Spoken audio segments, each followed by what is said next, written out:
नेत्यांपासून ते राजकारणापर्यंत प्रत्येक घडामोडीवर बारीक नजर ठेवणारा तुमचा हक्काचा लोकल न्यूज प्लॅटफॉर्म ठाणे दर्पण, ठाण्याचं खरं प्रतिबिंब. ठाणे महापालिकेच्या लोगोचे स्टिकर वाहनावर लावून त्या वाहनातून अंमली पदार्थांची विक्री करणाऱ्या दोघांना ठाणे पोलिसांच्या गुन्हे अन्वेषण शाखेने अटक केले.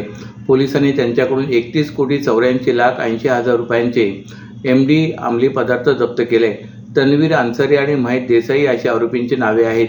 हे दोघेही आंतरराज्यीय टोळीतील अंमली पदार्थ तस्कर असून त्यांच्या विरोधात अंमली पदार्थ तस्करी संदर्भातील गुन्हे विविध पोलीस ठाण्यात दाखल असल्याची माहिती उपायुक्त अमरसिंग जाधव यांनी दिली. मुंबई नाशिक महामार्गावरील भिवंडी बायपास परिसरात काही जण अंमली पदार्थ विक्रीसाठी येणार असल्याची माहिती ठाणे गुन्हे अन्वेषण शाखेच्या भिवंडी युनिटला मिळाली होती. या माहितीच्या आधारे भिवंडी युनिटचे वरिष्ठ पोलीस निरीक्षक जनार्दन सोनावणे, सहाय्यक पोलीस निरीक्षक सिराज माळी, मिथुन भोईर, उपनिरीक्षक रवींद्र पाटील यांच्यासह इतर कर्मचाऱ्यांनी नाकाबंदी केली होती. पोलिसांनी कारवाई दरम्यान BMW आणि स्विफ्ट वाहने ताब्यात घेतली. स्विफ्ट वाहनातून तन्वीर तसेच BMW वाहनातून महेश याला ताब्यात घेतले. त्याच्या वाहनाची झडती घेतली असता स्विफ्ट वाहनातून 11 किलो 763 ग्रॅम वजनाचे आणि BMW वाहनातून 4 किलो 161 ग्रॅम वजनाचे असे एकूण 15 किलो 924 ग्रॅम वजनाचे अंमली पदार्थ जप्त करण्यात आले. या दोघांना पोलिसांनी अटक केली आहे. घोडबंदर परिसरात 24 तासात 2 वेगवेगळ्या ठिकाणी पाण्यात बुडून अल्पवयीन मुलासह एका तरुणाचा मृत्यू झाल्याच्या 2 दुर्दैवी घटना घडल्या आहेत. पियुष सोनावणे, तेजस दुधावडे अशी मृत मुलांची नावे आहेत. कासारवडोली येथे वाघबीळ येथील जुम्मा नगर परिसरात पियुष सोनावणे राहत होता. तो इयत्ता 5वीमध्ये शिकत होता. सोमवारी दुपारी तो कासारवडोली येथील राम मंदिर तलावात पोहण्यासाठी गेला होता, परंतु त्याला पाण्याचा अंदाज येऊ शकला नसल्याने तो बुडाला. या घटनेची माहिती मिळताच घटनास्थळी कासारवडोली पोलीस ठाण्याचे पोलीस अधिकारी, कर्मचारी, आपत्ती व्यवस्थापन कक्षाचे कर्मचारी, ठाणे आपत्ती प्रतिसाद दलाचे जवान, ठाणे महानगरपालिकेचे डॉक्टर व अग्निशमन दलाचे जवान घटनास्थळी दाखल झाले. बचाव पथकाने पियुषला तलावाबाहेर काढले. त्याला तात्काळ कासारवडोली पोलिसांनी रुग्णवाहिकेतून ठाणे जिल्हा शासकीय रुग्णालयात नेले. मात्र डॉक्टरांनी या पियुषला मृत घोषित केले. रक्षाबंधनासाठी भावाच्या घरी गेलेल्या लाडक्या बहिणीच्या घरी चोरट्यांनी डल्ला मारल्याचा प्रकार उघडकीस आलाय. सोन्याचे 2 हार, सोनसाखळी, 2 अंगठ्या असे 15 तोळे सोने, 15,000चे रोकड आणि देवाऱ्यातील 2 चांदीच्या मूर्त्या असा एकूण 9,63,000चा मुद्देमाल चोरट्यांनी चोरी केलाय. या प्रकरणी नौपाडा पोलीस ठाण्यात गुन्हा दाखल झाला असून पोलीस तपास करतायत. ठाण्याच्या चरी येथील धोबीआळी परिसरात राहणाऱ्या कापडी कुटुंबियाच्या घरी ही घटना घडली. सुदेश कापडी हे त्यांच्या पत्नीला घेऊन मेहुण्याकडे रक्षाबंधनासाठी गेले होते. घरातून निघताना त्यांनी घरच्या मुख्य आणि संरक्षण दरवाजाला कुलूप लावले होते. रविवारी ते घरी परतले असता त्यांना कुलूप तुटलेल्या अवस्थेत आढळून आले.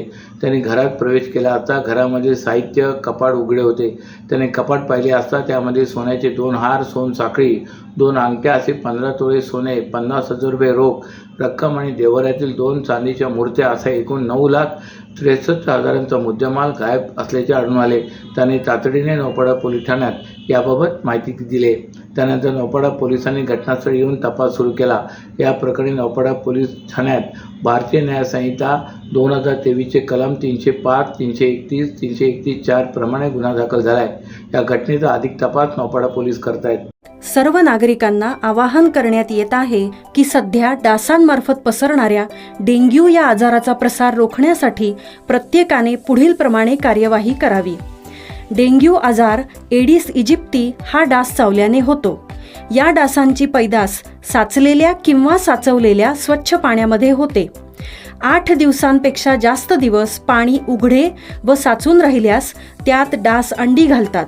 अंड्यांच्या अळ्या तयार होऊन पुढे डास तयार होतात. यासाठी आपल्या घरातील पाणीसाठे उदाहरणार्थ बॅरल्स, पिंपे, टाक्या, हौद, रांजणे इत्यादी दर आठवड्याला रिकामे करून घासून पुसून कोरडे करून पुन्हा भरावे. 1 दिवस कोरडा दिवस म्हणून पाळावा. पाणी साठ्यांना घट्ट झाकणे बसवावीत किंवा जुनी साडी, चादर, धोतर यांनी बांधून झाकून ठेवावीत, म्हणजे डास त्यात जाऊन अंडी घालणार नाहीत.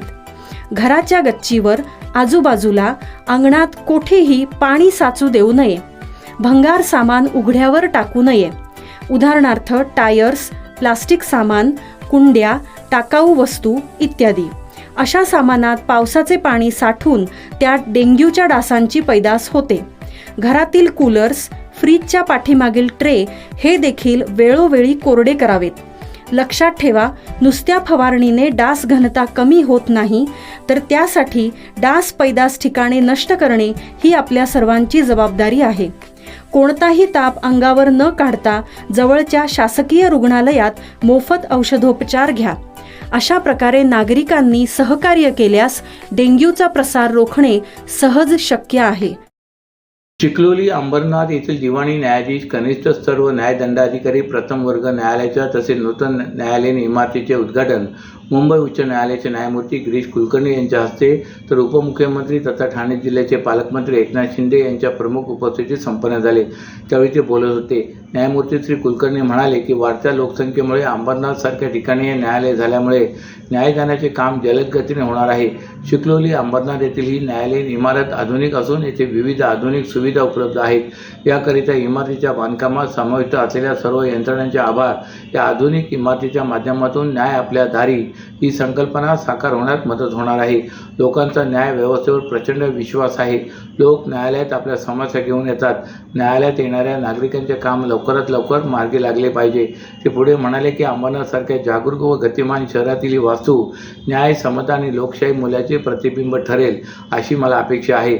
या उद्घाटनाच्या निमित्ताने आपण न्यायालयाकडे केवळ कायद्याच्या अंमलबजावणीसाठी नव्हे तर जनतेच्या विश्वासात पात्र ठरणारी एक सजीव संस्था म्हणून पाहू. यावेळी उपमुख्यमंत्री एकनाथ शिंदे म्हणाले की आज उद्घाटन झालेल्या न्यायालयाची इमारत अतिशय सुंदर व प्रशस्त झाले. अंबरनाथची ओळख असलेल्या पुरातन शिव मंदिराप्रमाणे हे न्याय मंदिर देखील एक ओळख होईल. या न्याय मंदिरात कायम सत्याचा विजय होईल. राज्याला निष्पक्ष न्यायदानाची परंपरा आहे. आम्ही विविध उद्घाटने करतो, मात्र न्यायालयाचे उद्घाटन करणे ही एक आनंदाची आणि समाधानाची बाब आहे. ते म्हणाले की आपले शासन लोकांना न्याय देणारे आहे. मागील 2.5 वर्षात 32 न्यायालयाची स्थापना करण्यात आली. न्याय संस्था सुदृढ करण्यासाठी शासन कटिबद्ध आहे.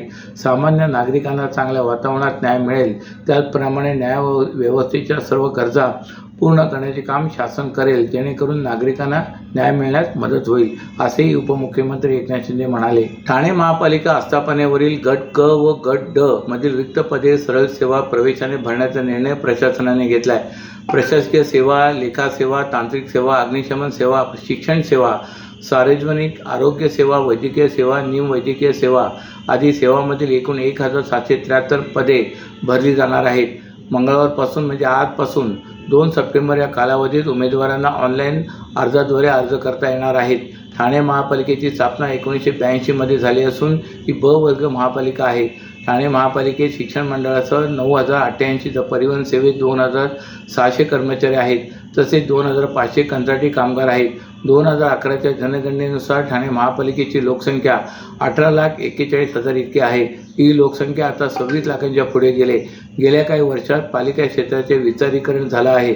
या क्षेत्रात घोडबंदर सारखा परिसर नवे ठाणे म्हणून उदयास आला आहे. एकीकडे शहराचे नागरिकीकरण वाढत असून या नागरिकांना मूलभूत सेवा सुविधा पुरवण्याची जबाबदारी असलेल्या पालिका अधिकारी आणि कर्मचाऱ्यांची संख्या अपुरी पडते. पालिका अधिकारी आणि कर्मचाऱ्यांवरील ताण कमी करण्यासाठी राज्य सरकारने आकृतीबंधमध्ये 880 वाढीव पदांना मंजुरी दिली, पण ही भरती काही कारणास्तव होऊ शकलेली नव्हती. त्यातच अधिकारी आणि कर्मचारी मोठ्या संख्येने सेवानिवृत्त झालेत. यामुळे पालिकेत अधिकारी आणि कर्मचाऱ्यांची पदे रिक्त असल्यानेच सद्यस्थितीत कार्यरत असलेल्या अधिकारी आणि कर्मचाऱ्यांवर कामाचा दुहेरी ताण वाढला होता.